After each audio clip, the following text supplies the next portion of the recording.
Ini bacaan saya di waktu kelas 4 SD. Iya benar, serius ini. Oh, tenan. Saya sudah membaca buku ekonomi moneter karya Dr. Mandulang, gara-gara gabut karena komik Si Buta dari Gua Hantu dan Wiro Sableng sudah saya lahap habis. Dan di meja tinggal buku-buku ekonomi milik papa saya. Akhirnya buku ekonomi moneter pun saya lahap. Imajinasi seorang anak pun mulai liar. Alangkah enaknya bisa cetak uang sendiri. Kekacauan sistem moneter mulai terjadi semenjak dicabutnya dukungan emas atau the-inking terhadap lembaran uang yang beredar. Di masa dewasa, saya ikut workshop Credit Card Revolution dengan pembicara inti Roy Shakti. Di sini saya semakin yakin bahwa uang betul-betul bisa dicetak dari angin, dari bukan apa-apa, alias uang siluman. Terlepas dari konspirasi atau tidak, fakta membuktikan bahwa uang saat ini hanya dicetak berdasarkan konsensus, janji, dan dikuasai oleh sekelompok investor elit. Gayung bersambut, teknologi saat ini memungkinkan siapapun untuk mencetak uangnya sendiri.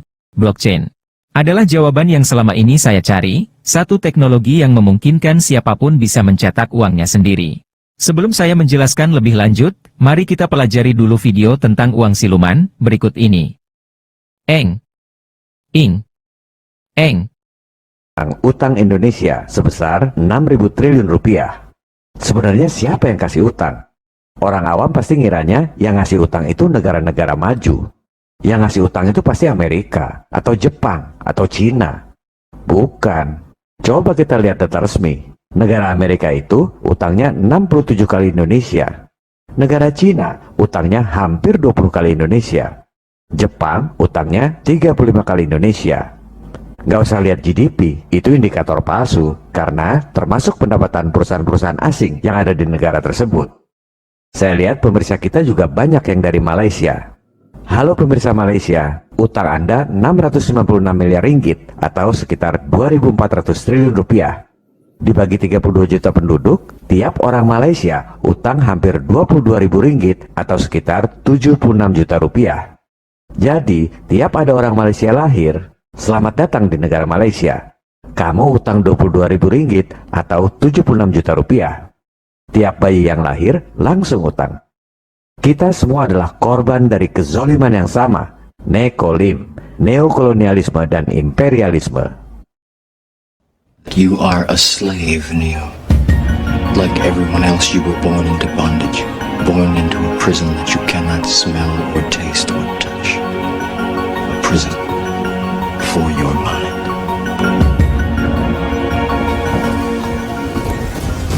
Seluruh dunia utang pada para bankir elit 72,7 triliun dolar atau sekitar 1.033.000 triliun rupiah. 1.000 triliun itu disebut 1 kuadriliun. 1 juta triliun disebut 1 kuintiliun. Pasti orang nggak pernah dengar kuintiliun. Satuannya aja nggak pernah dengar, apalagi ngitung duitnya. Gimana caranya mereka bisa punya uang yang begitu banyak buat kasih utang pada semua negara di dunia? Duit dari mana? Siapa yang nyetak duit sebanyak itu? Itu semua adalah duit siluman, hasil penggandaan uang secara elektronik lewat sistem perbankan fractional reserve. Nggak perlu jaminan emas, nggak perlu jaminan sumber daya alam, nggak perlu jaminan proyek. Uang dolarnya nggak pernah dicetak dan nggak pernah masuk dalam statistik uang dolar dalam peredaran di Amerika. Benar-benar duit siluman. Tapi kita disuruh bayar bunga utangnya real dari pajak. 373 triliun rupiah per tahun. Itu baru bunganya saja. Kalau rakyat tahu betapa mudahnya kasih utang 6.000 triliun pada Indonesia, semudah itu pula kita bisa bayar 6.000 triliun dalam sehari. Mari kita bongkar bagaimana Wall Street menciptakan uang siluman buat kasih utang pada semua negara di dunia. Ini adalah ilmu yang tak diajarkan di sekolah. Nggak ada teorinya. Ini adalah praktek yang hanya diketahui oleh para pemain kelas atas di Wall Street. Ada dua cara untuk menciptakan uang siluman buat kasih utang. Lewat bank sentral atau lewat bank-bank komersial biasa. Kita bahas yang pertama dulu, menciptakan uang siluman lewat bank sentral. Model yang pertama ini sebenarnya bisa dilakukan lewat bank sentral mana saja. Di sini kita gunakan contoh bank sentral yang paling berpengaruh di dunia, Federal Reserve Bank, disingkat Fed. Begitu juga pelakunya, para elit keuangan. Sebenarnya bukan cuma di Wall Street. Bisa di Eropa, di Jepang, di Cina, dan lain-lain.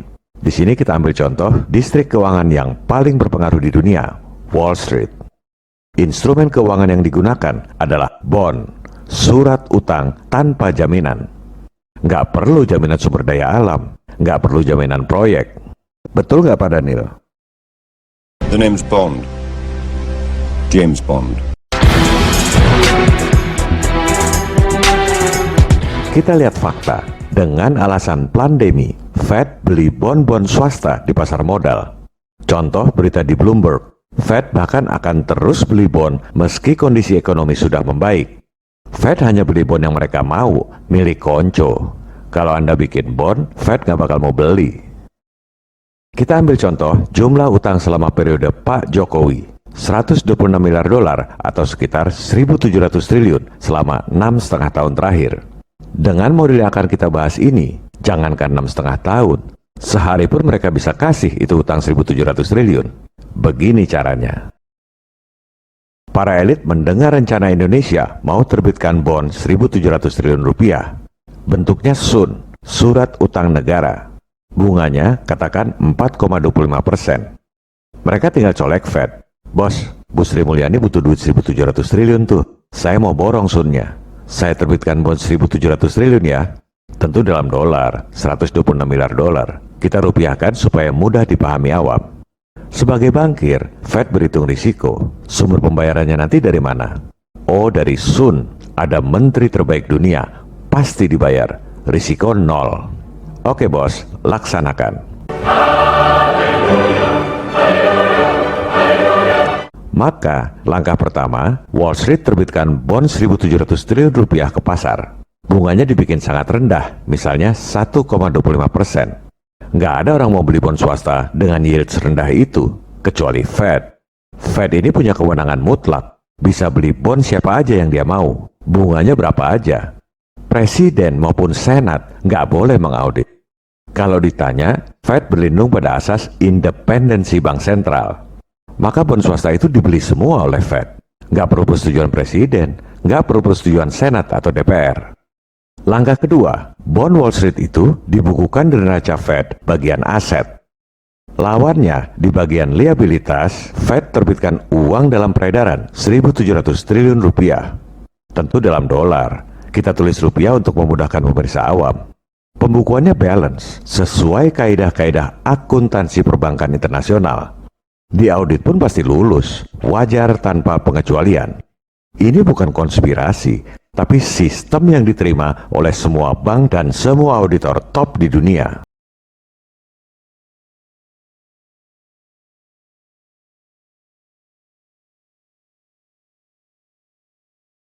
Coba kita lihat laporan keuangan Fed.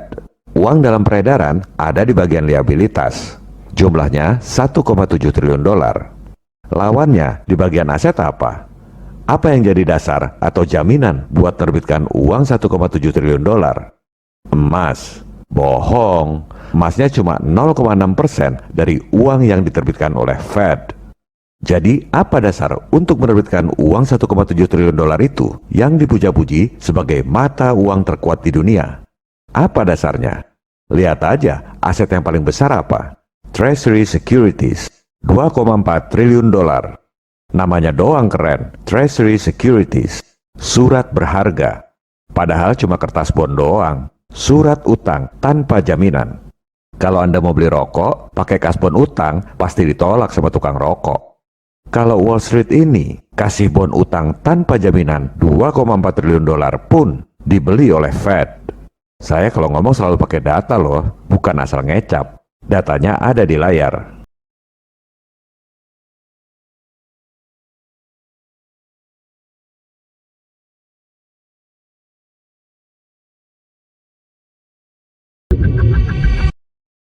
Kita kembali pada skema bagaimana Wall Street menciptakan uang siluman buat kasih utang 1.700 triliun selama periode Pak Jokowi.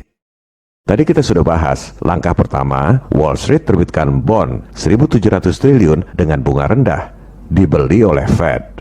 Surat utang tanpa jaminan itu oleh Fed dibukukan sebagai aset. Berdasarkan aset surat utang itu, Fed terbitkan uang 1.700 triliun rupiah. tentu dalam dolar. Jadi, uang dolar yang kita utangi itu sebenarnya cuma hasil permainan debit kredit perbankan. Ini bukan konspirasi, tapi sistem yang diterima oleh semua auditor paling top di dunia. Langkah keempat, uang siluman 1.700 triliun itu oleh Fed diberikan pada Wall Street. Kemudian, uang siluman 1.700 triliun itu digunakan oleh Wall Street buat beli Sun. Pemerintah terima uang hasil penjualan Sun itu 1.700 triliun. Pemerintah happy. Media-media memuji Menteri Sri Mulyani berhasil menerbitkan bond terbesar dan terlama sepanjang sejarah Republik Indonesia. Langkah berikutnya, Bu Menkyu bayar bunga utang. Bunganya aja tiap tahun. Utang pokoknya nggak perlu dibayar dulu. Katakan bunganya tadi 4,25%. Jadi, Bu Menkyu bayar 72,2 triliun rupiah setiap tahun.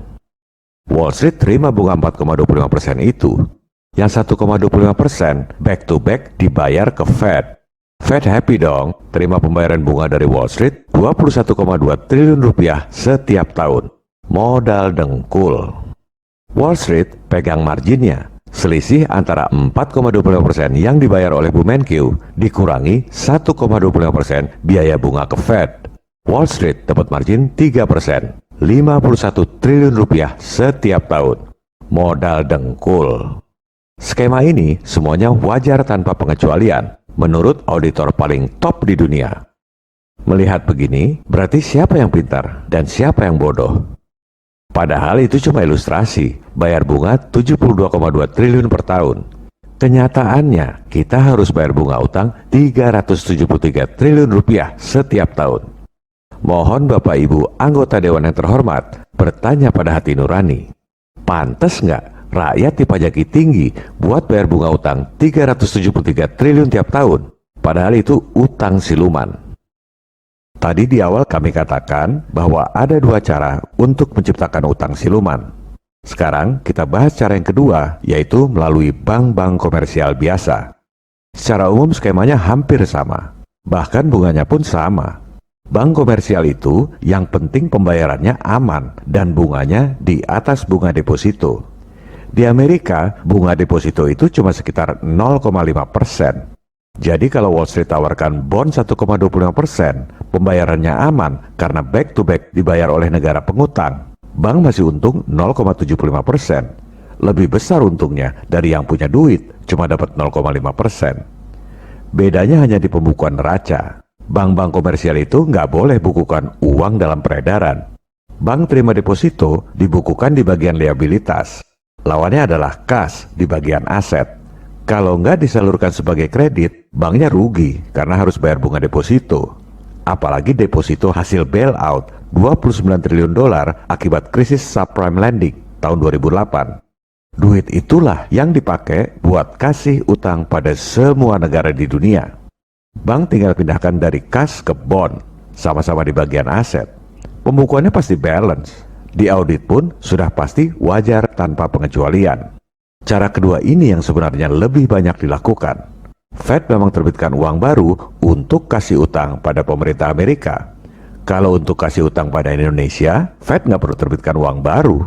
Cukup pindahkan dari aset kas ke aset bond, sama persis dengan bank-bank komersial ini. Sisanya semua sama. Dari bunga utang 373 triliun tiap tahun yang dibayar oleh Indonesia, Wall Street dapat duit sekitar 263 triliun rupiah setiap tahun selama 30-50 tahun. Bank-bank komersial dapat duit 110 triliun rupiah dipotong buat bayar deposito nasabah, bank masih untung sekitar 66 triliun rupiah tiap tahun selama 30-50 tahun dan bisa diperpanjang.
Selama ini, Anda hidup dengan persepsi bahwa bank adalah institusi kaya, dan kita, rakyat, lebih miskin dan butuh bank untuk menolong perekonomian.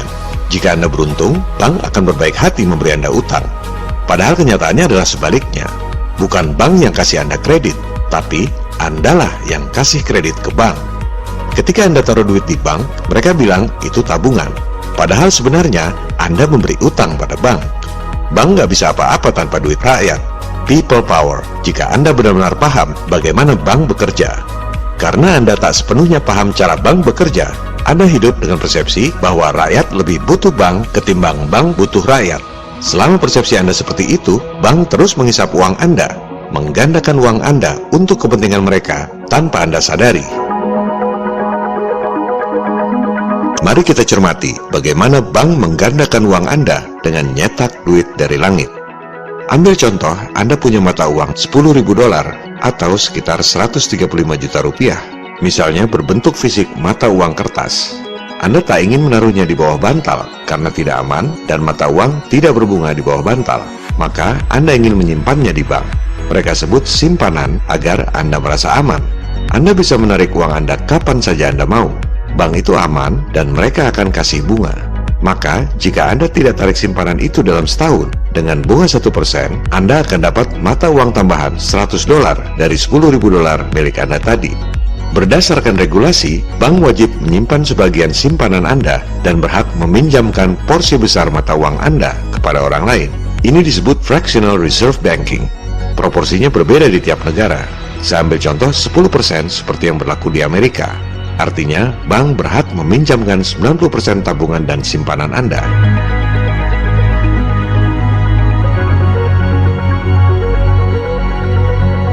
Maka, dari $10.000 milik Anda tadi, bank berhak untuk menggunakan yang $9.000. Tapi, $10.000 yang Anda setor di bank adalah simpanan yang bisa Anda tarik kapan saja Anda mau. Maka, $10.000 Anda tetap merupakan mata uang dalam peredaran.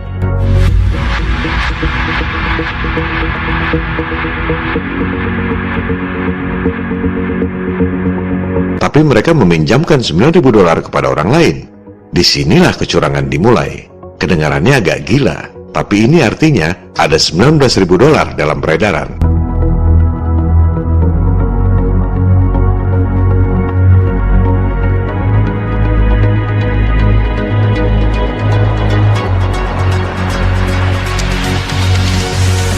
Mereka bahkan tak perlu nyetak mata uang baru untuk tambahan $9.000 ini. Hanya digit dalam komputer bank, juga dalam bentuk buku cek. Tidak berbentuk mata uang fisik, hanya ada dalam komputer. Tapi tetap saja itu mata uang yang sah berlaku.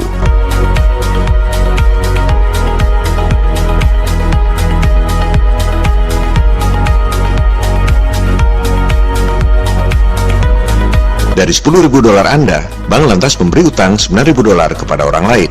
Si debitur lantas membelanjakan utang bank itu untuk beli mobil misalnya. Ia lantas membayar pada penjual mobil dengan duit utang dari bank dalam bentuk cek atau kadang lewat transfer online. Pembayaran diterima oleh si penjual mobil dan ia juga tak mau memegang mata uang. Lantas ia pun menyetor pembayaran itu ke bank. Apakah ke bank yang sama atau bank yang berbeda? Tak jadi masalah karena semua bank ada di bawah sistem bank sentral yang sama. Sekarang bank menerima simpanan si penjual mobil sebesar $9.000. Maka siklus pun berulang. Bank menyimpan 10% fractional reserve, yaitu $900, dan memiliki hak untuk meminjamkan yang $8.100. Maka sekarang ada $27.100 mata uang dalam peredaran.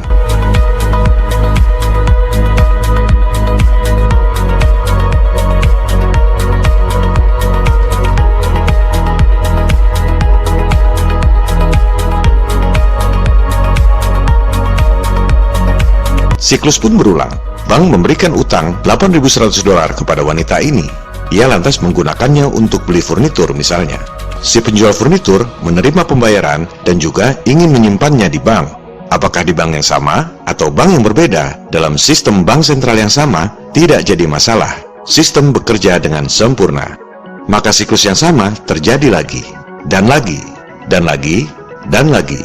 Hingga akhirnya $10.000 yang semula Anda setor di bank telah digandakan jadi $100.000. Anda bisa melakukan simulasi dan verifikasi sendiri dengan menggunakan Excel. dari 10.000 dolar mata uang Anda dengan fractional reserve 10%, bank menggandakan 90.000 dolar. Maka sekarang ada 100.000 dolar dalam peredaran.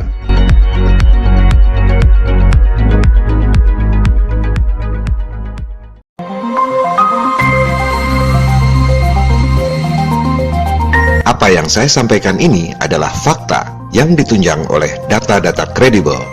Semua data ada di depan mata Anda, tapi Anda tidak menyadarinya dan tak banyak yang sadar apa arti dan konsekuensinya.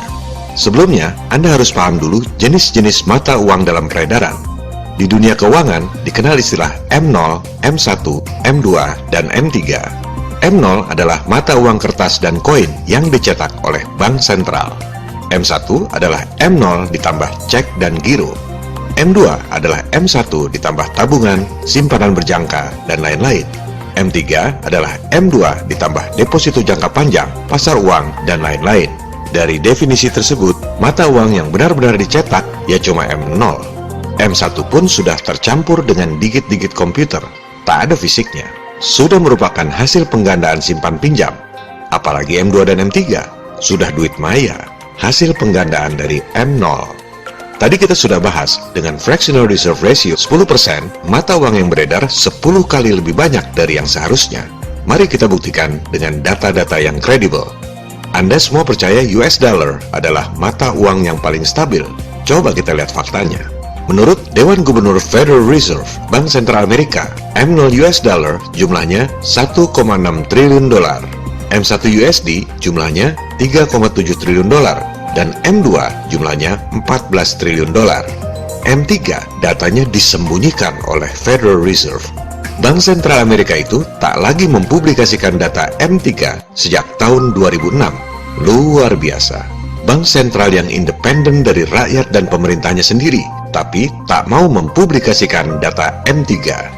Ini adalah skandal. Lucunya, banyak orang percaya pada Federal Reserve, sama seperti orang percaya pada NASA. Dipikirnya itu adalah institusi-institusi yang paling top, paling terpercaya, paling canggih. The Holy of Holies, yang suci dari yang suci. Padahal isinya sama-sama fraud, penipuan terhadap rakyat sedunia oleh segelintir elit pemilik Federal Reserve, IMF, World Bank, dan juga NASA. Para pengamat hanya bisa menduga-duga jumlah M3 US dollar seperti yang dilakukan oleh situs JM Bullion ini. Menurut penelitiannya, M3 jumlahnya tak jauh dari M2, yaitu 17,5 triliun dolar. Oke, sekarang kita hitung. Berapa kali lipat M3 jika dibandingkan dengan M0? Anda lihat, jumlahnya 11 kali lipat. Lebih banyak dari paparan saya tadi. Mata uang nyetak dari langit 10 kali jumlah mata uang yang sesungguhnya. Sekarang kita bandingkan dengan Indonesia. Menurut Bank Indonesia, M0 jumlahnya 549,6 triliun rupiah, M1 1.372,6 triliun rupiah, dan M2 jumlahnya 5.408,6 triliun rupiah. Sama seperti Feds, Bank Indonesia tak mau mempublikasikan jumlah M3. Hanya ada M0, M1, dan M2. M3 hanya Tuhan dan Bank Indonesia yang tahu. Oke, kita tak bisa membandingkan dengan M3. Coba saja hitung berapa kali lipat M2 dibandingkan dengan M0. Wow, M2-nya saja sudah hampir 10 kali lipat. Apalagi M3-nya. Lebih mengejutkan lagi, menurut OECD, Organisasi Internasional di Bidang Economic Cooperation and Development, pertumbuhan M3 Indonesia bahkan lebih tinggi dari Amerika. Luar biasa. Tapi jangan salahkan pemerintah, karena otoritas moneter kita dipegang oleh bank sentral yang independen dari rakyat dan pemerintahnya sendiri. Kita juga tak bisa menyalahkan Bank Indonesia, para profesor, doktor, dan dosen ekonomi, karena semua hanya ikut sistem yang diterapkan oleh elit global sejak sekolah dulu, sehingga semua orang di dunia bekerja tanpa sadar untuk kepentingan mereka. Jadi, kesimpulannya, apa yang tadi saya sampaikan, bahwa dari tiap rupiah atau US dollar mata uang yang beredar, bank melipat gandakan 10 kali adalah fakta berdasarkan data-data yang kredibel dari Bank Sentral Amerika dan Indonesia.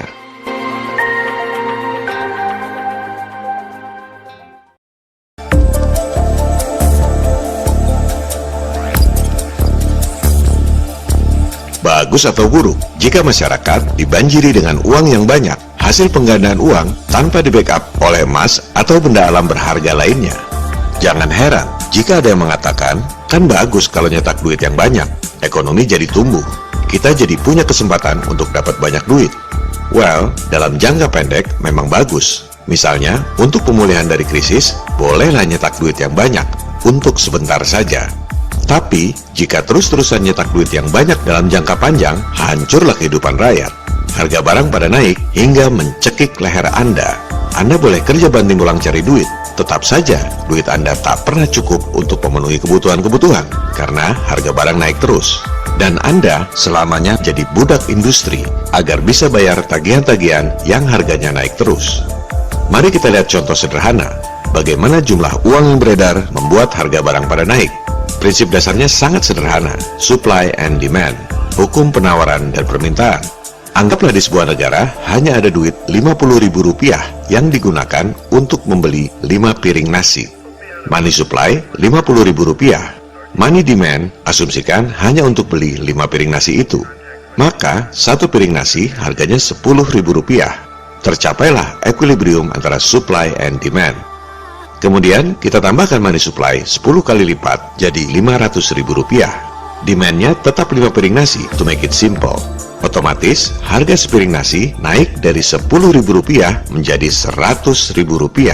Jika Anda bekerja dan gaji Anda naik 10% tiap tahun, nggak akan cukup untuk beli nasi. Ini adalah prinsip dasarnya. Dalam prakteknya tentu lebih kompleks, karena barang yang dijual tidak satu macam, dan yang menjual beda-beda orangnya, sehingga kenaikan jumlah uang yang beredar tidak persis sama dengan tingkat kenaikan harga barang. Tapi prinsip dasarnya tetap sama, hanya variabelnya yang lebih kompleks. Yang jadi masalah besar adalah kenaikan harga barang jauh lebih cepat dari kenaikan pendapatan Anda. Hingga seberapa susahnya pun Anda kerja banting tulang cari duit, tetap saja tak bisa mengejar tingkat kenaikan harga barang. Sekarang kita ambil contoh nyata, harga beras. Tahun 1980, beras harganya Rp250 per kilogram. Tahun 2018, beras harganya Rp11.899 per kilogram, naik 47,6 kali lipat. Dengan kata lain, dengan uang Rp5.000 di tahun 1980, bisa beli beras 20 kg. Tahun 2018, dengan uang yang sama, yaitu Rp5.000, buat beli beras setengah kilo saja tidak cukup. Artinya apa? Makin lama, uang makin tak ada harganya. Hidup kita makin sulit karena harga barang sudah sedemikian tingginya akibat nyetak duit lewat sistem penggandaan uang di perbankan. Karena tidak diajarkan di sekolah secara transparan, sebagian besar orang mungkin tidak percaya bahwa selama ini bank menggandakan uang Anda yang menghasilkan begitu banyak uang dalam peredaran. Parahnya, banyaknya uang dalam peredaran itu bukan milik Anda, tapi milik 1% penduduk dunia, seperti yang dikatakan oleh Menteri Keuangan Indonesia, wanita pertama di dunia yang menjabat sebagai Managing Director World Bank, dan juga mantan Executive Director IMF. Kalau di dunia lebih timpang lagi, 1% orang kaya di dunia menguasai 90% aset dunia itu. Private banks create money out of nothing and lend it at interest. Now, that sounds absurd. When I teach sophomores, about money in banking and how banks, they never believe it. And so you have to go through it again and again. Yes, banks really do create money. They really do. Here's how it happens. And it's absurd, and they're right to doubt that could possibly be what's really going on. But it is. Now, most people assume that when banks make loans, they're lending out someone else's savings. But they're not. Instead, when somebody takes out a loan, banks create new money electronically by typing numbers into their account. 97% of all the money in our economy is created in this way, as people take out loans from banks.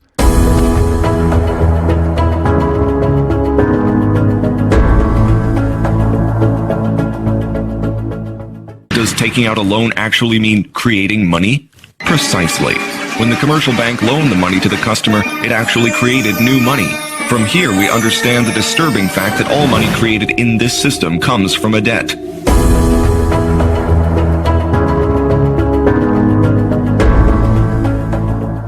Think of the people knew what the banking system is up to, as Henry Ford said, there would be a revolution tomorrow morning.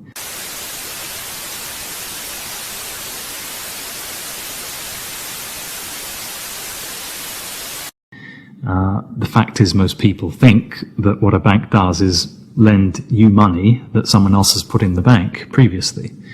But what a bank actually does, what a commercial bank does, is to create money from nothing and then lend it to you at interest. If I do that, if I manufacture money in my own home, it's called counterfeiting. If an accountant creates money out of nothing in the company accounts, it's called cooking the books. But if a bank does it, it's perfectly legal. And so long as you allow fraud to be legalized, then all kinds of problems are going to pop up in the economic system which you can't do anything about.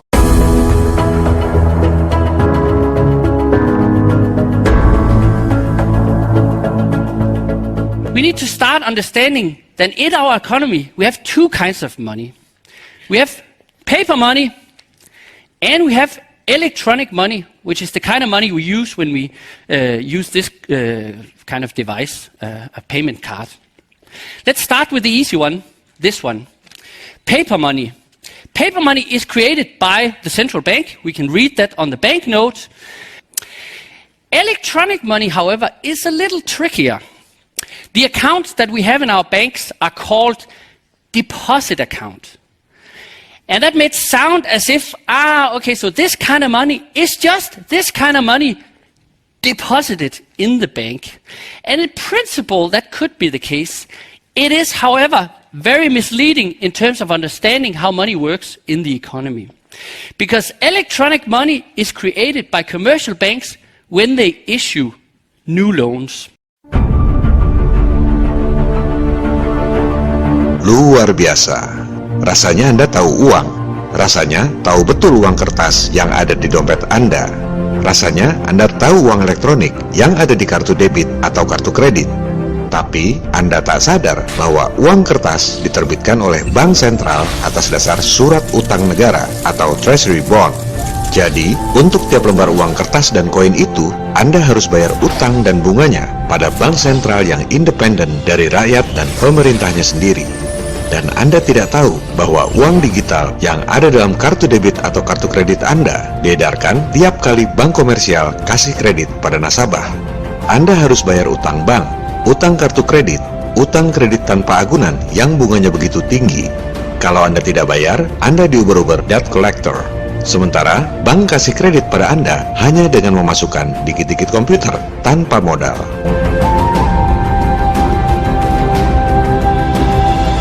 Baik uang kertas maupun uang elektronik diedarkan atas dasar utang. Uang kertas diedarkan oleh Bank Sentral atas dasar utang negara. Uang elektronik diedarkan oleh bank komersial atas dasar utang nasabah. Bagaimana mungkin uang yang rasanya sangat Anda ketahui ternyata tidak seperti yang Anda kira?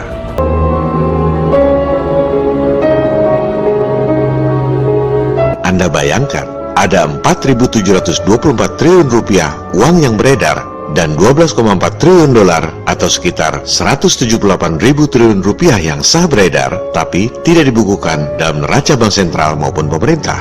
Itu duit legal tapi liar. Apa akibatnya? Inflasi. Harga barang pada naik hingga mencekik leher Anda. Hidup makin susah. Anda harus jadi budak industri agar bisa bayar tagihan-tagihan bulanan yang harganya naik terus. Krisis ekonomi, karena uang yang beredar adalah ilusi, digit-digit komputer yang tak ada nilai sesungguhnya. Sehingga, jika Anda punya akses keuangan elit, Anda dengan mudah bisa menciptakan krisis. Seperti yang dilakukan oleh Soros dan kawan-kawan ketika menciptakan krisis moneter 1998. Seperti yang dilakukan oleh Lehman Brothers dan kawan-kawan ketika menciptakan krisis ekonomi subprime lending 2008. Sebab, di balik krisis yang menyengsarakan rakyat, ada segelintir elit yang mengeruk untung besar. Makin lama Anda diamkan, makin tidak terkendali lagi.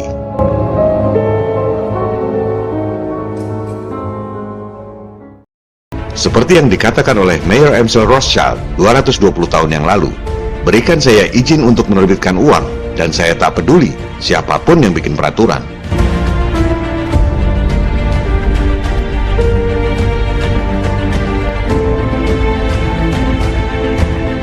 Bagaimana perasaan teman-teman setelah tahu ilmu tentang uang siluman dan tahu bahwa kita adalah budak dari mereka yang menguasai sistem keuangan dunia?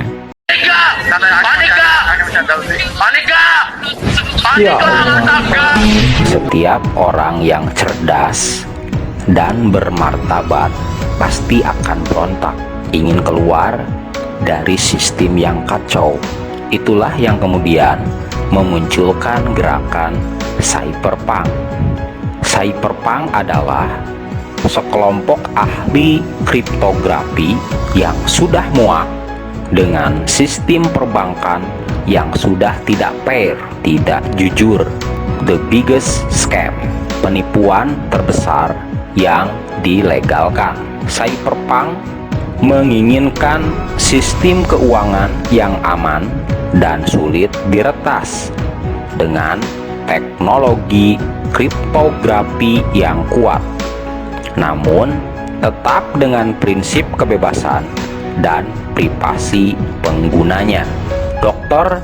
David Chaum, seorang ilmuwan komputer Amerika sekaligus seorang kriptografer, mulai menulis berbagai topik tentang bagaimana menggunakan kriptografi dalam transaksi keuangan seperti uang tunai digital dan sistem reputasi nama samaran atau sistem kepercayaan yang tetap anonim. Chaum kemudian mendirikan DigiCash pada tahun 1989. DigiCash memungkinkan orang untuk melakukan transaksi tanpa memberikan informasi identitas apapun. Sangat bagus untuk privasi pribadi. Sayangnya, DigiCash tidak bertahan lama. Pada tahun 1998, perusahaan di belakang DigiCash dinyatakan bangkrut. Meskipun demikian, rintisan untuk membangun sistem uang digital yang bisa terlepas dari intervensi bankir atau gangster atau bankster internasional terus bergulir. Meski jatuh bangun, semangat yang tidak pernah padam ini akhirnya melahirkan Bitcoin. Namun, perjalanan Bitcoin pun meski kandas di tengah jalan. Hal ini dibuktikan ketika Bitcoin mulai diadopsi oleh negara El Salvador. El Salvador adalah negara pertama yang melegalkan Bitcoin sebagai alat pembayaran yang sah di negaranya. Kebijakan yang diharapkan mampu membawa negaranya keluar dari krisis justru sebaliknya. Alih-alih menjadi mata uang yang memiliki kedaulatan, nilai Bitcoin sangat fluktuatif dan bisa dimainkan oleh siapapun yang memiliki resources atau akses keuangan dari The Fed dan Wall Street. Konsensus yang dimiliki oleh Bitcoin, Proof of Work, juga memiliki kelemahan. Dengan sistem mining, tentunya membutuhkan sumber daya listrik yang besar. Sampah-sampah elektronik dari peralatan mining rig yang rusak membuat Bitcoin rawan terkena isu lingkungan atau istilahnya green technology. Setelah konsensus proof of work, kemudian muncullah generasi kedua dari proof of work, yaitu proof of stake. Sayangnya, konsensus proof of stake ini meniru sistem fractional reserve, sistem bankster. Jadi, apa bedanya dengan dolar? Yang justru dolar itu sumber permasalahan di dunia saat ini. Dolar bukan sekedar mata uang. Dolar adalah simbol kekuasaan dan bukti otoritas Amerika terhadap dunia. Begitu pentingnya posisi dolar, konon menurut seorang yang pernah memasuki markas CIA, visi, misi, dan tugas inti CIA tertulis di atas plafon markasnya, yaitu Protect Dollar, untuk meruntuhkan satu kekuasaan yang sedang menggurita dalam setiap lini kehidupan. Sebenarnya sangat gampang, tidak perlu menemukan formula baru. Semua sudah dicontohkan oleh para pendahulu kita. Bagaimana seorang Musa membebaskan bangsa Israel dari perbudakan tirani Firaun. Bagaimana Mahatma Gandhi membebaskan India dari tirani Inggris.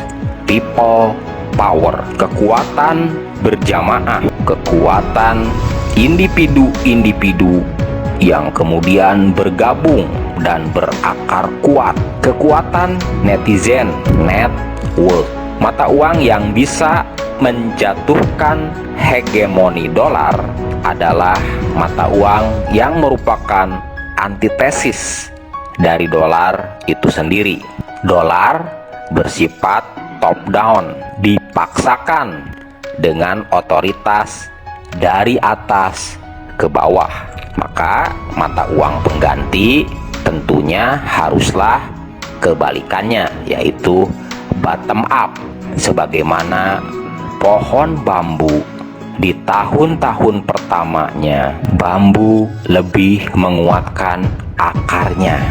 Mata uang yang muncul dari network yang kuat, komunitas yang solid, komunitas yang memiliki prinsip dan kedaulatan untuk menjaga mata uangnya berada di nilai konsensus yang berdaulat, memiliki nilai tawar. Mata uang yang merupakan simbol yang di dalamnya terkandung prinsip komunitas, prinsip berdikari, berdiri di atas kaki sendiri, kemandirian, dan bebas dari ketergantungan.